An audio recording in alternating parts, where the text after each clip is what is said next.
שלמה בביאת המשיח אני מאמין,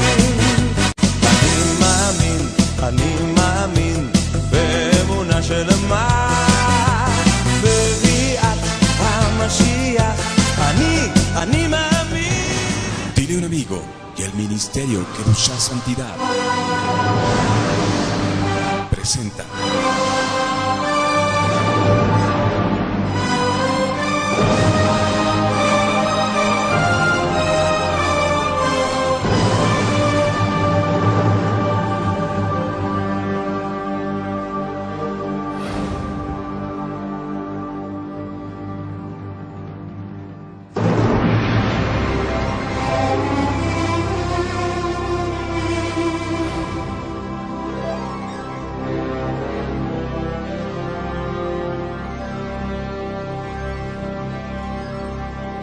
Misterios y Enigma.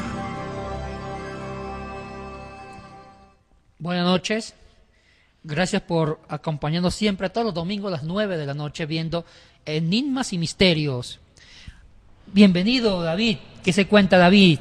¿Cómo lo han tratado? Bien, Yatensi, es un honor saludarte. Que Dios te bendiga, amigos televidentes de Historia del Futuro y también de Misterios y Enigmas en todo el mundo. Tengan ustedes muy buenas noches en este nuevo programa en el cual estaremos desentrañando el misterio bíblico. Y quiero también saludar a mi hermano, al pastor Arturo Norero. Arturo, ¿qué tal, che? ¿Cómo te va, hombre? No habla, oye. No, se equivocó, es una estatua. Arturo, perdón. Hay que tener buen sentido del humor. Muy buenas noches, amados amigos en todo el mundo. Gracias por en este momento permitirnos estar en sus hogares, de pronto en el hotel donde usted está, en su oficina, a través de www.dileunamigo.org y también www.historiadelfuturo.tv. Para que vean que yo también tengo buen sentido del humor. Le hemos molestado a David, le hemos molestado a Yatensi, ahora me tocó a mí. ¿Nos parecemos? Muchísimo, diría yo, basta. ¿Y quién me puso ese nombre ahí? Este supuestamente es una réplica de, aquí lo tenemos en la Biblia Católica, es una escultura de Miguel Ángel que está en la Capilla Sistina más bien en la catedral, no en la catedral, es en el de San Pietro, como en el Vaticano, ahí está. Esta es una réplica, este es el original, esta es una réplica. Tú estuviste allá en el Vaticano, ¿no? Sí, ahí estuve. ¿Y qué sentiste tú al verte retratado? Digo, vi que Miguel Ángel pensó en mí, en el futuro, y me retrató ahí. Qué tremendo, vaya Miguel Ángel, va a pasar a la historia. Ay, amigos televidentes, queremos darle de verdad la bienvenida a este programa Misterios y Enigmas, el cual está siendo visitado ampliamente en las páginas en internet, de las cuales Arturo Norero mencionó en dileunamigo.org e historiadelfuturo.tv. Así es, Arturo. Yatensi, creo que podemos ir ahora con Paola. Vamos, Paola.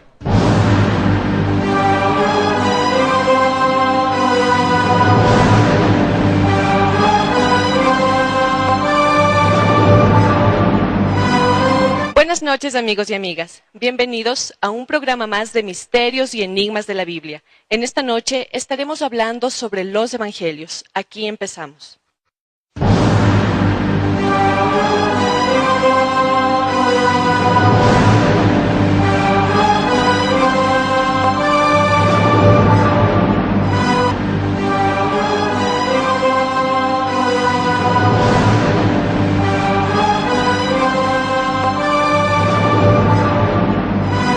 Ay, señor. Arturo, David, Yatensi, estamos los tres acá orando, escuchando la oración y la rogativa de Yatensi, porque este programa va a ser candela. Yatensi, pero una de las cosas que a mí me sorprende, el otro día yo estuve predicando por Guayaquil, acá en el Ecuador, y un amigo nuestro común, el pastor Nelson Zavala, a quien le mandamos un saludo afectuoso, me dijo algo: esa barba de Arturo Norero es histórica. Parece un profeta salido del Antiguo Testamento. ¿Qué te parece a ti? Se escapó en el túnel del tiempo. A mí me gusta la barba por dos cosas. Primero, porque me sale. Y segundo, porque desde que era chiquitito me encantó la idea de tener barba algún día. Y como yo soy motociclista, también parte de la imagen es tener barba. Y es más natural dejarse crecer la barba que andarse afeitando. Dios no nos puso a los varones barba para andar afeitados como cierta persona, que siendo recontra que velludos se afeitan para que, bueno, a mí, gracias a Dios, desde que fui chiquitito me encantó la barba y ahora me la voy a dejar crecer hasta el piso. O sea que el salmo tiene que alterarse. Ya no es que el aceite desciende por la barba de Aarón, sino por la barba de Arturo Norero. Amén. Si quieren humildemente tomar mi nombre en consideración, muchas gracias. Estoy para servirle. Entrando en materia. Ahora sí. Biblia, papel y lápiz. Prepárese. Nos habíamos quedado en la última parte, mis amados hermanos, y recuerden que este programa no es para atacar a nadie, no es para ofender a nadie. Claro que sí, al diablo, pues. Bueno, al diablo sí, porque eso lo dice la palabra de Dios, que tenemos que resistir al diablo para que él huya de nosotros. Eso lo dice en Santiago capítulo 4. Sin embargo, es muy importante conocer profundamente, y en la Biblia, y a través de la historia que Yatensi nos va a poner al día, cómo es eso de vender y obtener riqueza ilícita a través de la religión. Y digo religión porque no solamente en el cristianismo hay ganancias deshonestas. En toda religión, en todo lo que es espiritual, ¿cuántos hombres se han hecho poderosísimos y mujeres y recontra que millonarios vendiendo la fe? No solamente fe cristiana, fe musulmana, fe judía, fe tibetiana, hinduista, etc. Todas. Pero bíblicamente vamos a hablar de cómo la gente considera lo que para usted de pronto comprar una estatua, lo que de pronto para usted adquirir una bendición tomándose un vaso con agua. Pare de sufrir. O pidiendo también un pacto para que Dios le dé dinero. Usted de pronto lo ve porque así le han enseñado como un acto de fe, un sacrificio a Dios. Sin embargo, ¿cómo lo ven los que están adentro de la esfera? Lo ven como un negocio. Y si no me cree, ¿qué tal si ponemos la palabra de Dios en evidencia para que de ahí Yatensi nos cuente la historia en la fe cristiana? ¿Cómo es que vino la fe siendo gratuita a prostituirse y a ser cobrada? Hechos capítulo 19, versículos del 23 hasta el 27. ¿Por qué razón el apóstol Pablo fue llevado a la cárcel? A tal punto que lo querían despedazar. Escuche bien esto. Hubo por aquel tiempo un disturbio no pequeño acerca del camino, acerca de Jesucristo, porque un platero llamado Demetrio, que hacía de plata templecillos de Diana, daba no poca ganancia a los artífices, es decir, daba mucha riqueza, a los cuales, reunidos con los obreros del mismo oficio, dijo: varones, sabéis que de este oficio obtenemos nuestra riqueza. Pero veis y oís que este Pablo, no solamente en Éfeso, sino en casi toda Asia, ha apartado a muchas gentes con persuasión, diciendo que no son dioses los que se hacen con las manos. Y no solamente hay peligro de que nuestro negocio venga a desacreditarse, sino también que el templo de la gran diosa Diana sea estimado en nada, y comience a ser destruida la majestad de aquella a quien venera toda Asia y el mundo entero. Y hubo un disturbio y comenzaron a gritar todos los fanáticos idólatras: grandes Diana de los Efesios. Ahora, aquí vamos para entender esto. Y próximamente también tendríamos que hablar de una noble mujer, una mujer ejemplar que desgraciadamente la idolatría la convirtió en algo que ella nunca dijo haber sido, ni la Biblia tampoco. Esta Diana, que en aquel entonces fue adorada y venerada como diosa, posteriormente vino a ser María, la que muchos católicos veneran. Sin embargo, Yatensi, nos damos cuenta que no solamente era un negociado y una ganancia ilícita, como hablábamos en la fe cristiana, también en Éfeso había ganancias a través de todo arte y artífice religioso. ¿Por qué no nos comentas en la fe cristiana lo que ha sido el gran negociado en el nombre gratuito de la fe? Bueno, ver la parte histórica de cómo el Evangelio se va desviando es algo curioso. Hay abundancia histórica de cómo el Evangelio nació como un don inmerecido, como un regalo que Dios nos dio a través de la justificación, nos declaró libres de pecado. Amén. A través de la obra redentora de Jesucristo. Y ese es el regalo más grande que Dios nos ha dado, la redención, que es un acto de misericordia, no por méritos humanos, sino por una acción amorosa, dadivosa de Dios hacia nosotros, declararnos libres de pecado y encaminarnos a la vida eterna como un regalo inmerecido.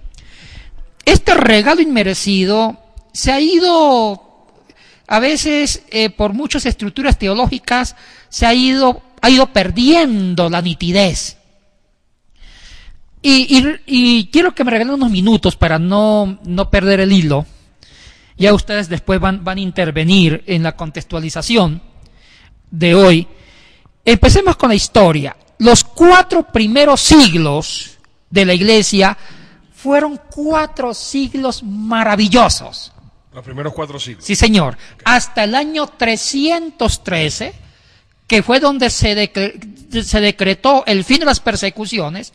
En el 312 fue el edicto de Milán, donde ya no se persigue a la Iglesia, pero en el 313 Constantino vence al coemperador Magencio en una batalla del puente Milvio cerca de Roma, y se declara el cristianismo libre de persecuciones, y después Constantino declara que el cristianismo es la religión oficial del imperio. Ahí está el problema. En los primeros 312 años, antes de que Constantino declare que el cristianismo es la religión del imperio, en esos primeros 312 años, el cristianismo vivió una pureza evangélica. ¡Qué hermosura! ¡Qué historia! Donde los emperadores como Nerón inició la persecución en el 62, cuando se incendió Roma, y Nerón le echó la culpa a los cristianos, porque los 14 barrios que existían, 10 barrios romanos se incendiaron, y los únicos barrios que no se incendiaron fueron los barrios de los cristianos y de los judíos. Entonces dijo Nerón, fueron los cristianos con los judíos. Y se inició la persecución, donde los calumniaron los cristianos por ser caníbales, porque celebraban la Santa Cena, repitiendo las palabras de Jesús: comed, este es mi cuerpo, tomad, esta es mi sangre, y lo entendieron mal. Y la segunda persecución, Domiciano, que él fue emperador entre los años 81 y 96, y hacia el año 90 inicia la segunda persecución, que por solo hecho de ser cristiano lo mataban.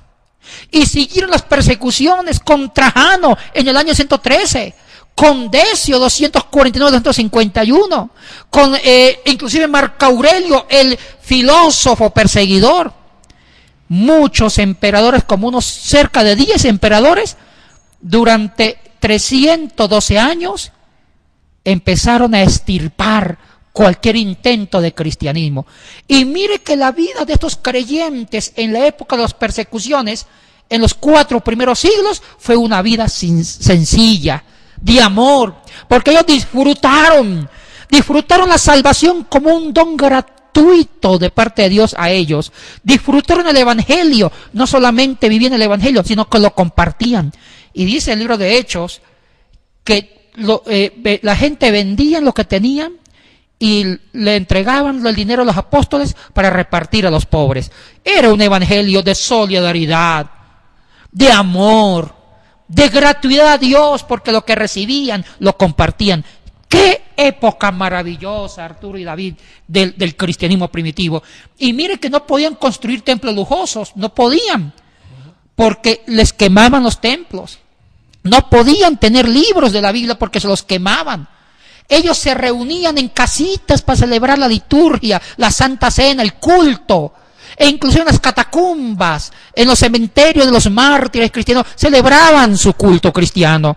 Sinceridad, justicia, amor, gratuidad, generosidad. Eso era la iglesia primitiva. Santidad. Pero ¿qué pasó?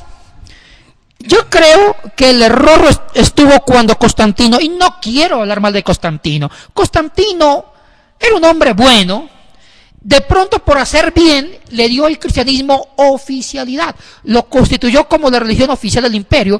Y aquí empieza el acabose de una iglesia tan linda en los principios. Y aquí con Constantino es lo que se llama la iglesia imperial. La iglesia imperial parte del año 313 con Constantino. Constantino, al usar la iglesia como la aliada del imperio, empezó a perseguir a los paganos. Y muchos templos paganos sacó a los paganos y se lo dio a los cristianos. O sea que los cristianos empezaron a usar templos lujosos que eran de los paganos, ahora se los regalaron a los cristianos para que los cristianos lo usaran para sus cultos en la iglesia imperial. Pero aquí nació un tema, el purgatorio.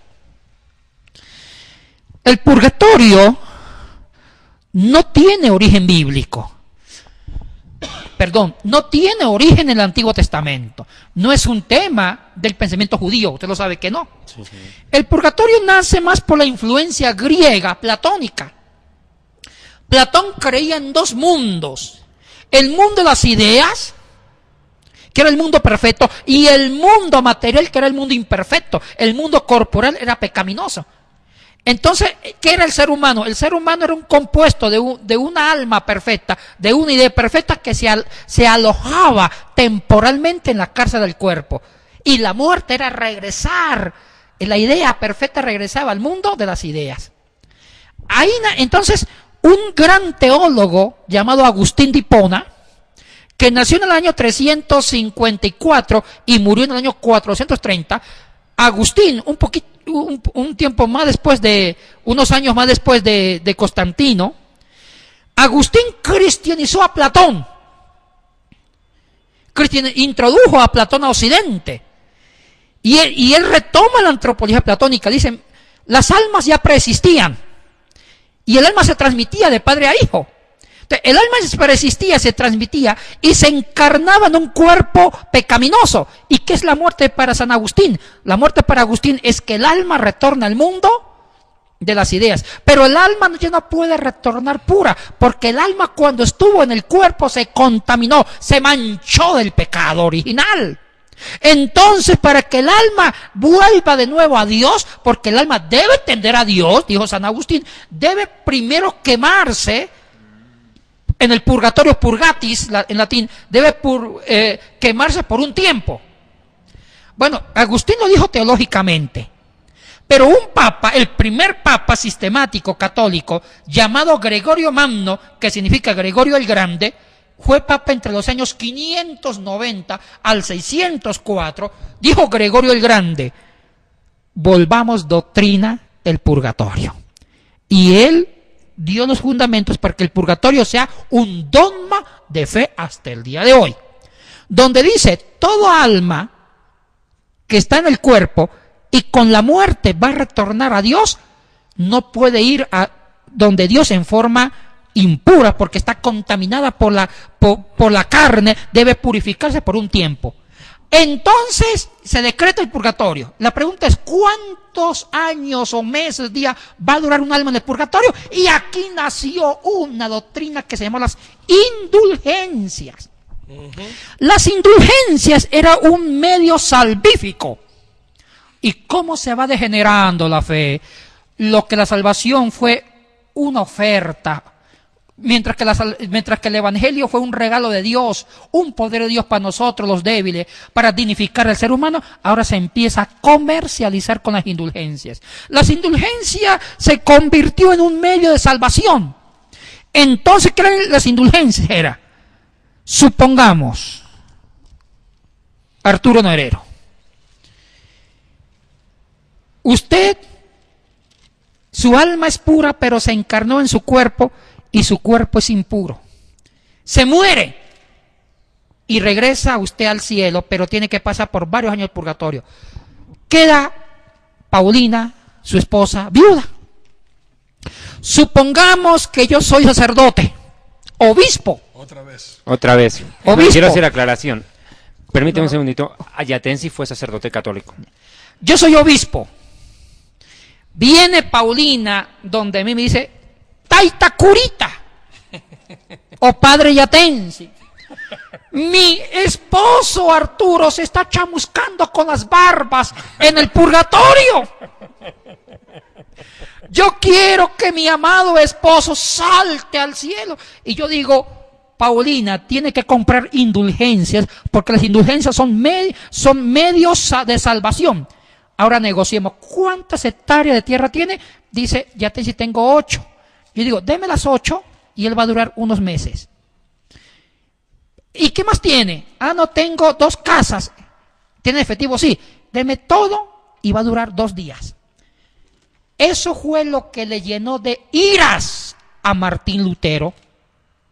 Porque en el año de 1524, 1517, cuando el Papa León X estaba vendiendo indulgencias y con la plata de las indulgencias construir la lujosa Basílica de San Pedro. Entonces necesitó vender indulgencia y vendió las indulgencias más caras y mandó a Juan Taisel, o también muchos dicen que fue el famoso Alberto Brandeburgo, un arzobispo, a vender indulgencia en el territorio de Sajonia, donde estaba Federico el Sabio. Y estos vendedores de indulgencia decían: apenas que la moneda suene en el cofre, el alma salta al cielo. Y aquí me hago una pregunta. Ya el evangelio empezó a tener precio. O sea que lo que Dios nos dio por generosidad de su amor, ahora se cobraba para que una alma se fuera al cielo. Y aquí se empezó a engatillar un evangelio cobrado. El único que puede mandarnos al cielo o no mandarnos es Dios. Perdón, no un obispo, no un pastor, no un cardenal, no un chamán, porque el evangelio es poder de Dios para dignificarnos. Entonces las indulgencias, y es una lectura mía, lo quiero hacer con mucho respeto, y muchos amigos sacerdotes están de acuerdo con eso. Mire, las indulgencias fue una forma de desvirtuar el evangelio como don inmerecido, porque las indulgencias se volvió un negociado y la iglesia cristiana del siglo IV al X adquirió mucho poder económico, porque muchas personas daban terrenos, daban dinero, ¿para qué? Para que las almas de los familiares se fueran. Y también otro tema, las reliquias. Las reliquias tenían también poder salvífico. De los santos, supongamos, San Arturo Honorero. Un buen santo se murió. Entonces, como Arturo fue un buen ejemplo de vida cristiana, ahora vendamos en pedacitos las barbas de San Arturo, en frasquito. La chaqueta de Arturo. Entonces viene un hermanito, véndame la barba de San Arturo para que las barbas me libera del pecado o me lleva al cielo. Las barbas en remojo. Sí, entonces todo eso fue corrompiendo el evangelio de Dios. Yo creo que hay que volver a las escrituras. Y uno de los causantes de esta teología fue el Papa Gregorio el Grande, que fue el que fundó el cristianismo tradicional, un catolicismo popular. ¿Sí? Y eso ha generado otros abusos en el futuro. Yo tengo que ir antes del corte, porque llamamos al corte, amigos televidentes, a Mateo 3:12. Está hablando Juan el Bautista, y dice, hablando del Mesías, bueno, al 11 voy a ir inclusive: yo a la verdad os bautizo en agua para arrepentimiento, pero el que viene detrás de mí, cuyo calzado no soy digno de llevar, es más poderoso que yo. Él os bautizará en Espíritu Santo y fuego. Chátense, yo entiendo que aquí hay una tergiversación a las palabras de Yeshua acá en el catolicismo romano. Es cierto que el fuego purifica el alma, pero no el fuego del purgatorio ni del infierno, aclarando que el purgatorio ni existe. Vamos al claro. Pero el fuego de lo alto es un fuego espiritual que desciende de lo alto, es el fuego de Dios, el cual sí purifica al ser humano. Sí. Quiero una aclaración porque sí, señor. Queremos ser muy justos en este programa. No podemos generalizar. Claro. No podemos decir que el catolicismo romano dañó, no. Una parte del catolicismo, porque hay otra línea del catolicismo que manejan una teología del evangelio. Claro, se entiende. Una partecita del catolicismo, para no generalizar. Mil disculpas, gracias por la aclaración. Pero voy al punto, Yatensi. El fuego de Dios purifica el alma, pero no es el fuego del infierno ni el fuego del purgatorio. Y hemos venido desarrollando con Arturo Honorero una serie de programas televisivos que, si no lo han visto todavía en Puerto Rico, en Chile, en Uruguay, ustedes lo pueden accesar por la página de internet www.historiadelfuturo.tv y www.dileunamigo.org. Hemos venido desarrollando, Arturo, que el infierno, el centro de la tierra, es fuego, pero aquí está hablando de un fuego que viene por el Mesías. Dios viene a derramar un fuego de purificación, pero no es el fuego del purgatorio. Y justamente nos vamos a ir un pequeño corte. Pero vamos a ver bíblicamente cómo los católicos demuestran que el purgatorio sí existe. Bíblicamente ellos lo van a demostrar. Y cómo otros, bíblicamente, justamente se enriquecen ilícitamente con un evangelio que es para todos y totalmente gratis. Nos vamos a un corte y venimos enseguida. No se vayan.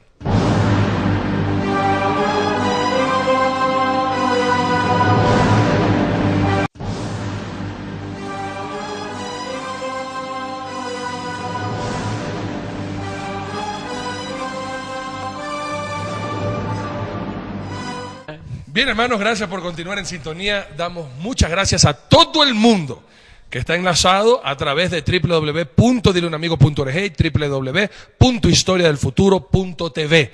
Y muchísimas gracias. Acuérdense que estos mensajes son para instruir y para que se nos caiga la venda del error, de la confusión e inclusive de la ignorancia. Por eso es que vemos, y este mensaje es para que ustedes conozcan todo el contexto bíblico, y no solamente que se utilice un versículo fuera de toda la idea bíblica con el final o con la intención de querer secuestrar sus bienes. Escuchen bien esto. Yatensi, parte de, y algo que hay que decir, si hay alguien que conoce la Biblia muy bien, son justamente los sacerdotes católicos. Tienen que estudiar Biblia, conocen griego, conocen hebreo. Y utilizan este texto para demostrar en un versículo, uno solo de toda la Biblia, que el purgatorio sí existe. ¿Cuál utilizan ellos? Primera de Corintios, capítulo 3, versículo 15, que dice: si la obra de alguno se quemare, él sufrirá pérdida, si bien él mismo será salvo, aunque así como por fuego. Como dice ahí, como por fuego, entonces ellos dan una explicación fuera de todo el concepto bíblico y tienen ahora sí el fundamento para crear el purgatorio y con esa idea extorsionar a sus fieles para poder vender las indulgencias. Sin embargo, las indulgencias no eran solamente para que la gente salga del purgatorio, también era para, si tú habías pecado, a través de una limosna, ese pecado también fuera perdonado, e inclusive hasta comprar un terrenito en el cielo para que cuando tú te mueras pudieras tener tu finca allá arriba en el cielo, Yatensi. Sí, o sea, las indulgencias realmente eso le quitó a la iglesia credibilidad y también le quitó al evangelio poder. Perdóname que te interrumpa, pero en la actualidad la iglesia católica se llama la iglesia apostólica. Muchos dicen yo soy cristiano, yo soy católico, apostólico y romano. Y hay veces uno solamente dice para defender su posición, y no que estamos hablando en contra de los católicos. Mis amados católicos son muy amados por nosotros, pero esto es algo que ustedes tienen que conocer a través de la historia. Y de la Biblia. Se llama, cuando usted dice, usted es cristiano, dice, no, yo soy católico, apostólico y romano, siendo ecuatoriano, o siendo peruano, o siendo boliviano, o siendo paraguayo, siendo venezolano. ¿Qué significa ser católico, apostólico y romano? La iglesia apostólica. ¿Qué significa ese concepto? Antes de contestar la segunda pregunta, quiero tratar de completar la idea de evangelio. Perfecto. Ahora, antes de que apareciera el tema del purgatorio como doctrina, a raíz del Papa Gregorio el Grande, 590-604 después de Cristo, y eso generó el tema de las indulgencias, porque si el alma se va al purgatorio por un tiempo, entonces hay que tratar de, como abogados, buenos abogados, de tratar de convencer a Dios, el juez, para que dure menos ese alma en el purgatorio y se vaya rápido y moviendo billetes, moviendo plata. Algo así como en las cortes, más o menos así convirtieron el cielo, el evangelio como una corte. Dios, el juez justo, mete preso en el purgatorio un ser humano y los familiares tratan de negociar con Dios cuánto cuesta a través de las autoridades eclesiásticas para mandarlo al cielo. Entonces, ¿qué es evangelio? Evangelio es un poder de Dios. El evangelio es el poder de Dios para dignificarnos, para transformar. En el programa de hace 8 días definimos evangelio. Evangelio es dar un mensaje que transforma la existencia. Transformación, ángelos, mensaje. Un mensaje que te da dignidad, que te transforma, que te da salud, que te da disfruta de las cosas buenas que Dios te ha dado en esta tierra y la complementa en la vida eterna. Ahora, pero es gratuito. El Evangelio nos hace para ser santos. El Evangelio nos crea una agenda de santidad. O sea que el Evangelio es un regalo inmerecido, que lo único que nosotros tenemos que hacer es vivir la santidad. Tú escribiste un libro, tú hiciste mención de un excelente libro de Yatensi Bonilla que habla sobre este segundo poder. Claro, las nuevas formas de poder. Es un libro que escribió Yatensi Bonilla y otro libro al cual pusimos el título en común y casi nos cuesta la cabeza, ¿te acordás, no? Cristo y cristianismo, irreconciliables enemigos. Dos grandes enemigos. Sí, el cristianismo y Cristo, tremendo, enfrentados. Y pero ahí aquí tú hay hablas algo que justamente quiero de decir. eso, ¿no? Sí, pero yo, dime. Ahora, la segunda pregunta, ¿qué significa Iglesia Apostólica Romana? ¿Por qué la Iglesia Católica por varios siglos hasta el día de hoy se llama apostólica? Tiene un origen bueno. Hay que ser justos con la historia, hay que ver el contexto. Bien hecho. Hay un segundo periodo que se llama los Santos Padres, los Padres Apostólicos, que fueron los discípulos de los apóstoles. La historia le ha dado un buen lugar a los que fueron los discípulos de los apóstoles, como Ignacio de Antioquía, Ireneo, como Policarpo de Esmirna, etcétera, etcétera. Resulta que uno de los padres apostólicos, y se llaman apostólicos porque vivían de la sucesión de los apóstoles, eran como los discípulos de los apóstoles, por eso se llamaron padres apostólicos. Uno de ellos era Ignacio de Antioquía, que vivía en la ciudad de Antioquía de Siria. Él fue condenado por Trajano, emperador del año 110-113, a morir mártir en el circo romano por ser un líder cristiano de Asia, de Oriente. Lo mandaron a traer y cuando Ignacio iba camino al martirio a Roma, atravesó todo Asia Menor. Pero cuando él salió, dejó la iglesia de Antioquía en serios problemas. Y habían muchos maestros falsos, los famosos judaizantes, que trataron de dividir el cristianismo, ponerle costumbres, tradiciones judías al cristianismo, que era un regalo de Dios, era poder de Dios. Y empezó a dividirse el liderazgo de la iglesia de Antioquía. Entonces Ignacio escribió 7 cartas, 4 cartas desde Esmirna y 3 cartas desde Troas.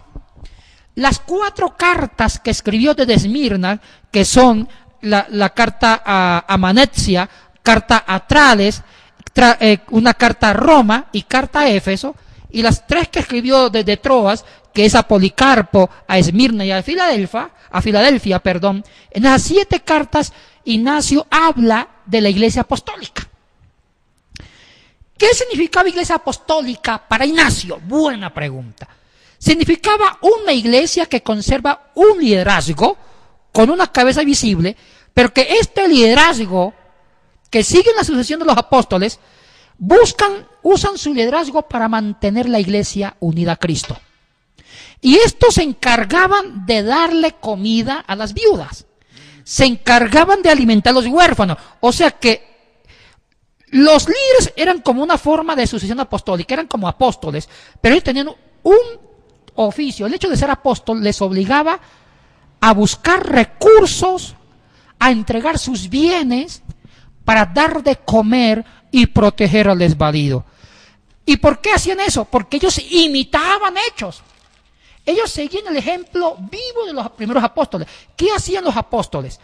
Ellos recibían las donaciones de la iglesia primitiva.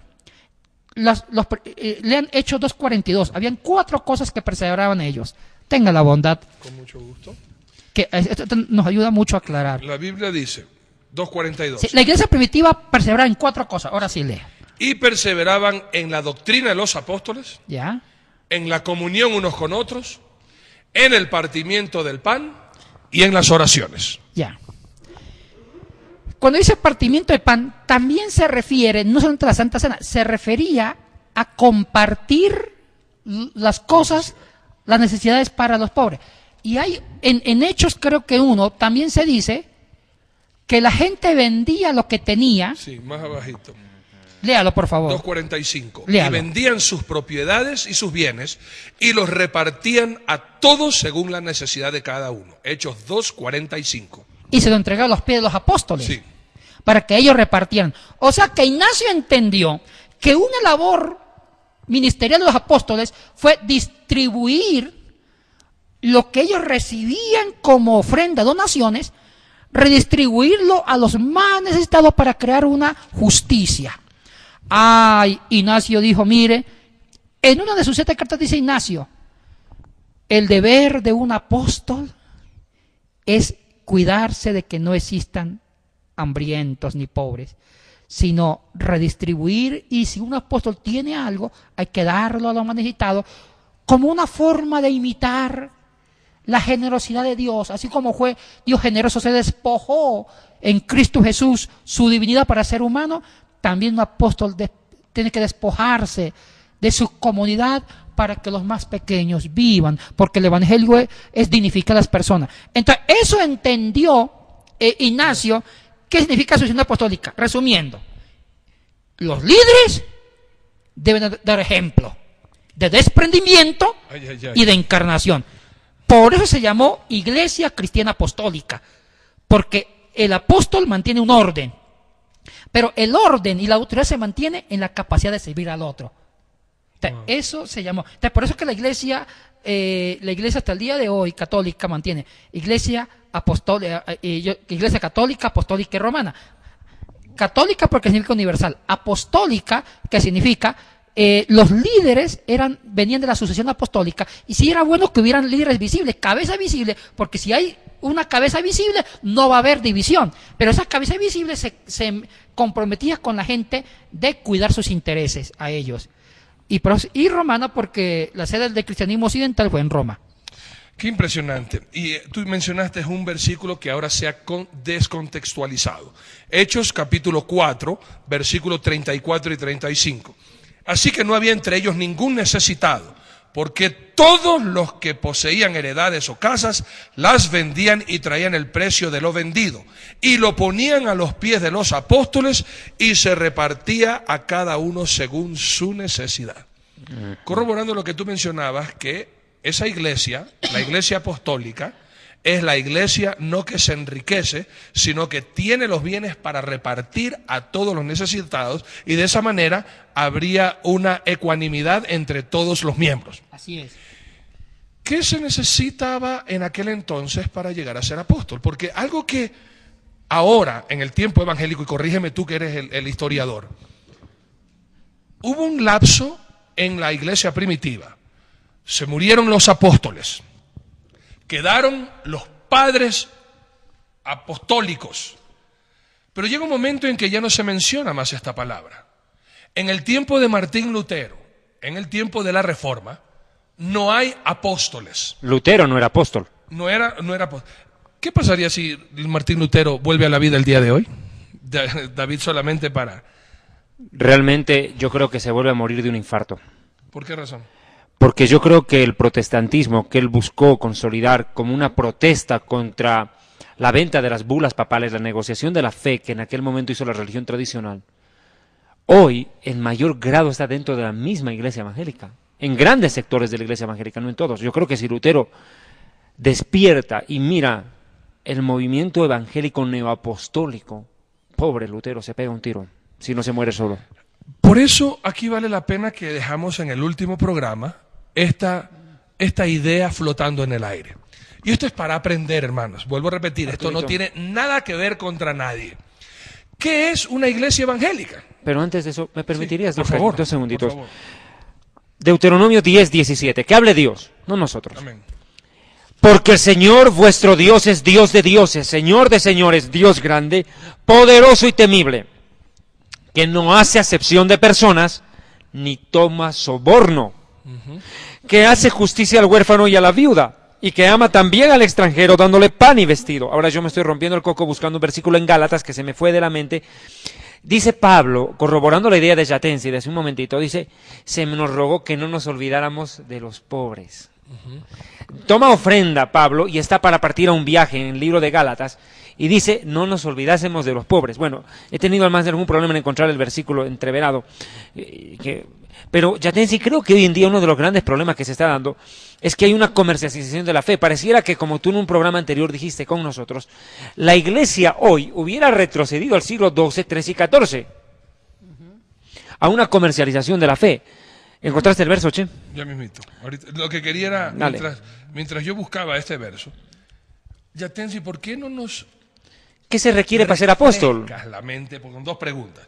Primero, que es una iglesia evangélica, para no estar hablando de que en la iglesia evangélica, porque para mí la iglesia evangélica es una sola. Claro, la verdadera. Es la verdadera. Los otros podrán ser que quieren parecerse a una iglesia evangélica, como ahora hay muchos cristianos católicos, por así decirlo, que predican como evangélicos, cantan las canciones evangélicas, se mueven como evangélicos, pero son católicos. Y practican la idolatría todavía. No, por supuesto, o sea, siguen siendo católicos, que lo que indica que siguen su doctrina de idolatría, de creer en que hay un intercesor, a más de solamente Jesucristo, que son los santos y la Virgen, etcétera.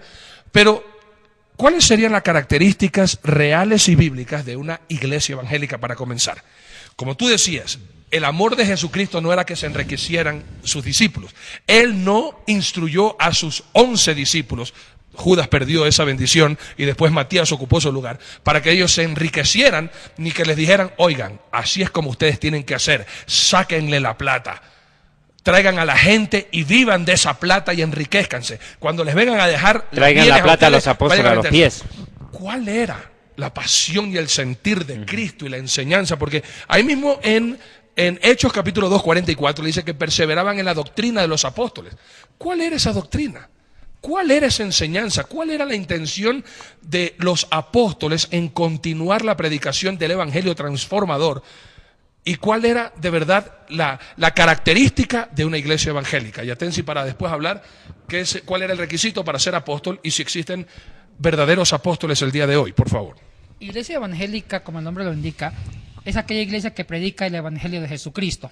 Amén. Un evangelio gratuito que busca con el poder de Dios transformar los corazones, transformar vidas y hacer vidas más dignas, vidas más santas. O sea, la transformación exige la santidad y el compromiso con Dios. También esta iglesia evangélica se compromete con la transformación de la sociedad también, con ser luz, con ser un ente de cambio, no solamente una iglesia para sí misma, sino una iglesia para los demás, donde sea una iglesia profética que busque la transformación de las personas, la transformación de las instituciones, la transformación de una sociedad. Okay. Sí. Entonces, ¿es eso lo que podríamos nosotros ver ahora de lo que es verdaderamente una iglesia evangélica? Una iglesia que no se enfoca en uno mismo, sino que está dispuesto a transformar a una sociedad que cada vez está viviendo más lejos de Dios. Claro, de acuerdo. Ok, eso no tiene denominación, no es para decir pentecostales, bautistas, metodistas, etcétera. Eso no tiene denominación. De acuerdo. De pronto aquí vendría la cuestión para decir, así como estamos hablando, y eso también ahora deberíamos llevarnos a la reflexión. ¿De dónde sale entonces este movimiento apostólico y profético? Tú en ese libro que tú escribes magistralmente, hablas en contra de este nuevo movimiento apostólico que no se refiere a las Sagradas Escrituras, Yatensi. Ahora, mire, yo soy aquí muy, muy generoso con los términos. A mí no me quita el sueño que se llame apostólico o apóstoles o profetas o pastores, ancianos, porque la iglesia ha tenido una variedad de terminologías. Por muchos siglos los nombres de los líderes han cambiado. Al comienzo se llamaban presbíteros, obispos, episcopos, ancianos, sacerdotes, ahora apóstoles, profetas. Eso es lo de menos, los nombres lo de menos. Pero lo que es importante es el papel, lo que hacen. Para mí, ¿cuál debe ser la característica de un apóstol? Hablamos de un apóstol del siglo XXI. Las mismas características del apóstol de la Biblia. Una persona, el apóstol de la Biblia se caracterizó por sacrificarse en las misiones. Se iban a las misiones, aguantaban hambre, abrir iglesia y daban lo que tenían. Ellos daban lo que tenían y sufrían persecuciones, todo esto. El apóstol debe ser una persona que busque el bienestar de los demás, no su propio bienestar. El apóstol lleva en su vida las huellas del mártir, como Pablo, Pedro, todos martirizados. Lleva la huella del sacrificio del amor de Dios, el Dios que se desacomoda para acomodarnos a nosotros. El apóstol vive una vida sacrificada para construir vidas a despensa de la suya. O sea, el que quiera ser un apóstol, practique el modelo de los apóstoles antiguos.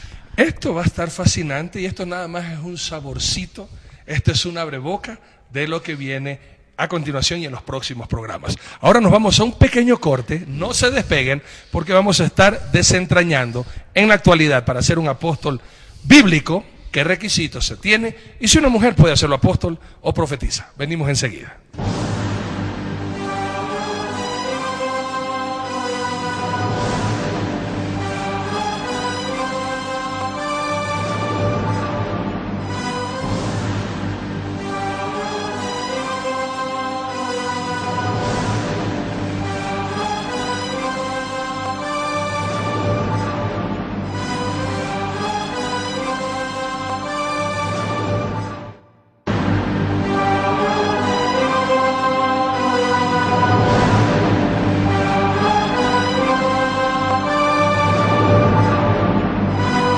Nosotros acá divirtiéndonos mientras realizamos este programa para la gloria de Dios y para servicio suyo, en un programa que tiene por objeto instruir, exhortar, redarguir y llevar a la gente a un verdadero encuentro con Dios por medio de la verdad, y la verdad está en la Biblia.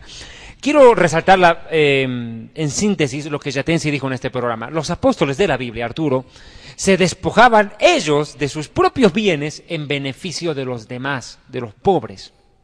Ellos daban de sí, y cuando ellos no tenían, pedían colectas, los cuales eran puestos a los pies de los apóstoles para redistribución de riquezas. Qué excelente ejemplo. La Biblia, ¿dónde lo dice? Gálatas 2, verso 10. Pablo, el apóstol Pablo, y esto va para los que hoy en día se hacen llamar apóstoles, ¿no? Tendrían que leer este versículo. Escuche. Solamente nos pidiéramos que nos acordáramos de los pobres, lo cual hicimos con diligencia. O sea que la preocupación del apóstol es demostrar su apostolado viviendo una vida de entrega y de servicio a los necesitados, entregando aún lo suyo. Pero hoy, Arturo, en pleno siglo XXI, y me ratifico en lo que dije de Lutero, pobre Lutero le da un infarto al ver el neoapostolado que se está dando, especialmente en Centroamérica. Es una cosa tenebrosa. Nos han escrito, Arturo, de Honduras, Nicaragua, Puerto Rico, Venezuela, hace rato. De Italia nos escriben que ahora ya no se llaman pastores, ahora son todos apóstoles. Increíble. Pero el problema, como dijo Yatense, pueden llamarse hasta querubines, que ya en Centroamérica ya los llaman querubines. El término apóstol le quedó corto. Vea Apocalipsis capítulo 2, versículo 2. La Biblia dice así: yo conozco tus obras y tu arduo trabajo y paciencia, y que no puedes soportar a los malos. Qué linda frase. Y has probado a los que se dicen ser apóstoles y no lo son, y los has hallado mentirosos. ¿Es lícito que una mujer pueda ser llamada apóstol? ¿Cuáles son los requisitos para ser llamado apóstol? Porque si bien es cierto, y yo comparto contigo esa idea, la terminología y el título del mismo apóstol Pablo dice: lo que yo era antes en mi vida, lo tengo ahora como estiércol, como basura, por amor a Cristo.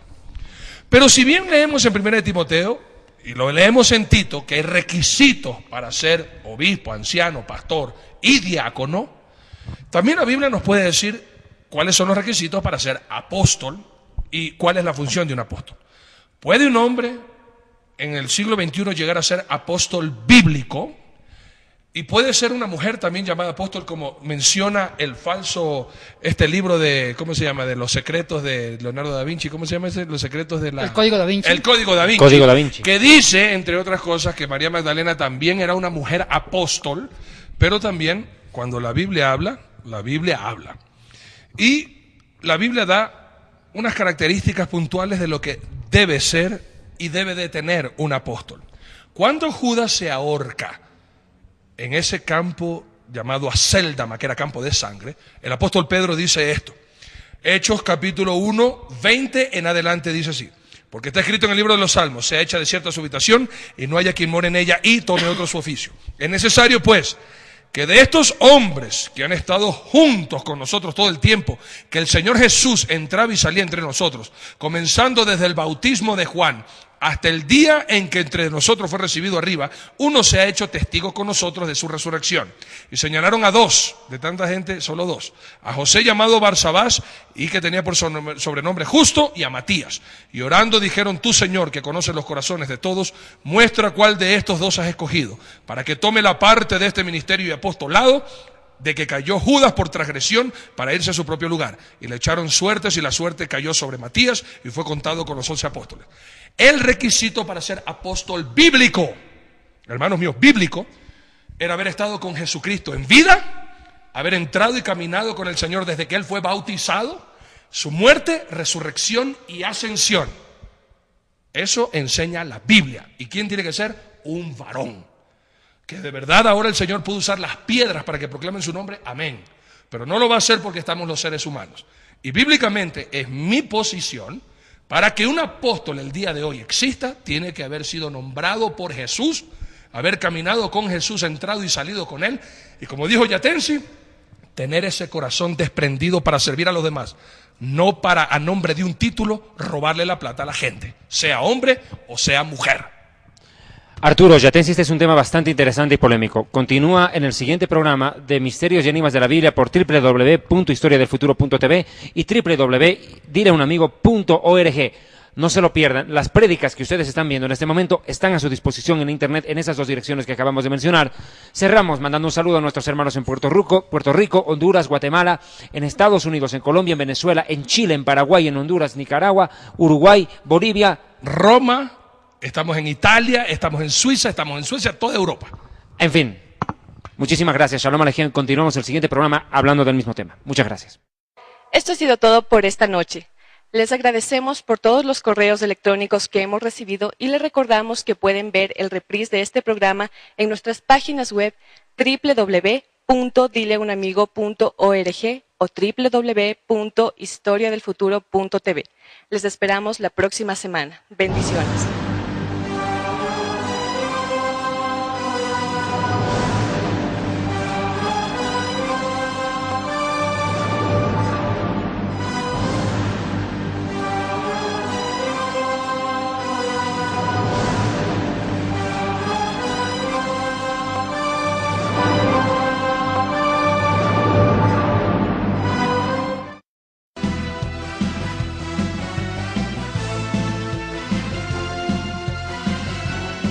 Ministerio Evangelístico Internacional Kedushá, Santidad, presenta Jerusalén y la Tierra Prometida, el plan de Dios para Israel y el fin de los tiempos en Historia del Futuro. Porque para Dios, el futuro es historia. A tu disposición en Librería Asoma. Quito, en La Voz Andes 231 y América, frente al Centro Médico Axis, y en Guayaquil, calle García Moreno 4102 y Vaca Galindo.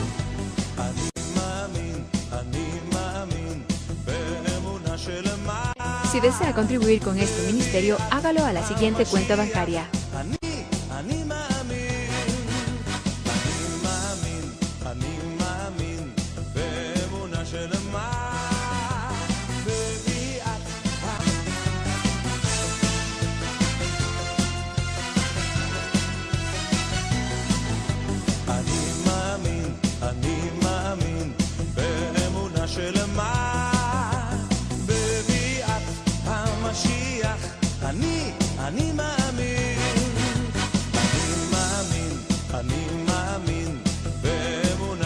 מה